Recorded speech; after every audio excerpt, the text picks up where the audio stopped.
একসময় অফিস পরিষ্কার করত, আজ সে সেই অফিসেরই মালিক। কারণ স্বপ্ন কখনো মাটিতে পড়ে থাকে না, তাকে কুড়িয়ে তুলতে জানতে হয়। সকালের প্রথম আলো পড়ার আগেই আনোয়ার হাজির হতো সেই অফিসে, হাতে ঝাড়ু, মগ আর এক ব্যাগ ক্লিনিং স্প্রে। সে জানতো এটি তার কাজ, কিন্তু মন মানত না। একদিন এখানেই তুই বসবি অন্য রূপে। সবাই কাজ শুরু করার আগে সে চুপচাপ ঘর মুছে যেত আর নজর রাখতো কে কিভাবে কাজ করছে, কেমন ভাবে কোম্পানি চলছে। দেখতো, শিখতো আর মনে রাখতো। রাতের বেলায় বাসায় ফিরে পড়াশোনা করতো ব্যবসা নিয়ে। অনেক বই ঘাঁটাঘাঁটি করতো, দেখতো ইউটিউব কি করে ব্যবসা করতে হয় সেটা সে শিখতো। একদিন বুঝলো, আমি একটা ক্লিনিং সার্ভিস শুরু করলে তো হয়। প্রথমেই সে শুরু করলো 2জন কর্মচারী নিয়ে কাজ।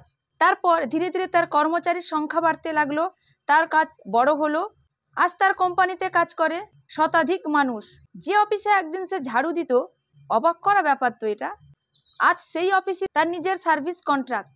আচ্ছা ভাবুন তো, আনোয়ার যদি সেই শুরুর দিনে পিছিয়ে যেত, তাহলে এই সফলতার গল্প কি আমরা শুনতে পেতাম? তাই কখনো শুরু করার আগে পিছিয়ে যাবেন না, এগিয়ে তো আসুন। তারপর সফলতার গল্প আপনার হাত ধরে এগিয়ে আসবে। মনে রাখবেন, কাজ ছোট না, দৃষ্টি ছোট হলেই তোমার স্বপ্ন ভেঙে যাবে।